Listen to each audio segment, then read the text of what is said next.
All right, players, welcome back to session 6 of our Seahorse Indoor Soccer Instruction Program. Today, we're going to talk a little bit more about the skills, and skill in particular today is passing. It's hard for us to do it all on our own, and passing is definitely part of the game. So Coach Daniel is going to give you some tips on passing, as well as we're going to talk more about the fruit of the Spirit. And of course, finish with the challenge. And we're enjoying having you put your challenges in and keeping scores. And it's exciting to see all of you out there that are taking part in this. So we hope you have another good day, and let's get it rolling. All right, in futsal, the substitutions are different from playing outdoor soccer.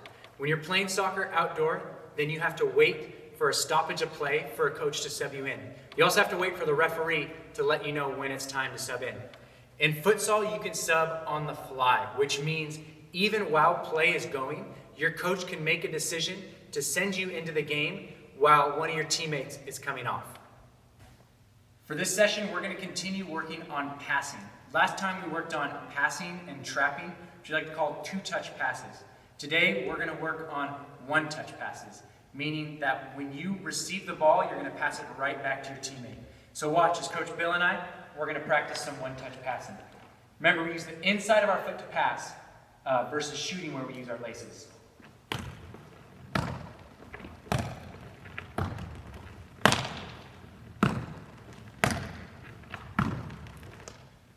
So doing a one-touch pass allows you to move the ball quicker than if you're doing a two-touch pass. So I encourage you, if you have a partner, someone you can practice with, go ahead and practice some one-touch passes. If you don't have a partner, try to find a wall or someplace where you're not going to damage in order to practice your one-touch passes. Okay, let's get right to it. Say it with me. The fruit of the Spirit is love, peace, kindness, faithfulness, and self-control. Okay, hopefully you got all of those. Have you ever noticed after a football game or a soccer game, professional games, a lot of times you'll see the players mixing in with players from the other team. They're giving handshakes, they're hugs, laughing with each other, talking with each other. Sometimes you'll even see them praying with each other. This is what a way that we can show kindness. And by kindness, it means using your words and your actions to encourage somebody else. Using your words and your actions to encourage somebody else. And how about in a soccer game when you inadvertently knock somebody down and you help them up? Or when the referee gives the red team a throw-in, but the player on the red team admits that it went off of her, and so then that goes to the other team. What do we call that? We call it sportsmanship. And that's another way of saying goodness. And goodness really means just doing the right thing for the right reasons. In speaking about kindness, I'm brought back to a letter that the Apostle Paul wrote to the church in Thessalonica. And in 1 Thessalonians chapter 5, he says this to them. He says, "Encourage one another and build each other up, just as in fact you are doing." And then later in the letter he says this, "And we urge you, brothers and sisters, warn those who are lazy and are troublemakers. Encourage the discouraged, help the weak, be patient with everyone." So if somebody on your team in the middle of a game, they're having a really bad day, they just can't get it going. So what do you say? Do you tell them, "Hey, come on, keep trying, you'll get it, it's gonna happen"? Or do you make matters worse by saying, "Hey, what's wrong with you? Get it together, man, you're killing us"? Do you make it worse by saying that? Which of those two responses is going to help your friend, your teammate, and your team play better? Well, it's the one where you're encouraging, it's using kindness within your team. When thinking about goodness, I remember a story of a young man, a 15-year-old high school student. His name was Hector Rodriguez.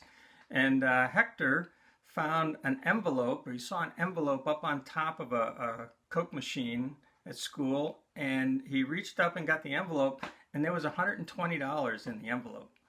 And so he took that envelope to his teacher, and together they took it to the principal's office. And when the principal asked him, well, why did you turn in this envelope of money rather than keep it? Hector responded that he thought that the person that worked on the soda machines would get in trouble for losing the money. And so Hector did the right thing. One day, Jesus was telling a story to his disciples, and he told a story about a rich man who had a manager, and the manager had been stealing from the rich man. And once the rich man found out, he brought the manager in and he fired him right there on the spot.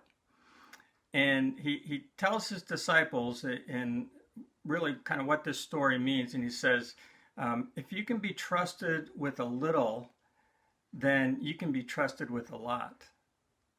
But if you're dishonest with the little things, then you're going to be dishonest with the big things as well. And he's helping us to understand what it means, what goodness means. It's doing the right thing, even in the little things, not just in the big things when it really matters, because it really matters all the time. So that's kindness and goodness.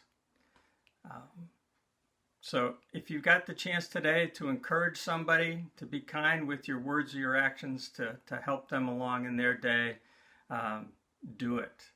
And if you have the chance to do the right thing today, when we talked about goodness, then do the right thing today. All right, the challenge is coming up in just a second. Okay, today's challenge is how many one-touch passes we can do in 1 minute. So I have 2 cones set up 5 steps apart, and my partner Bill, we're going to see how many passes we can get.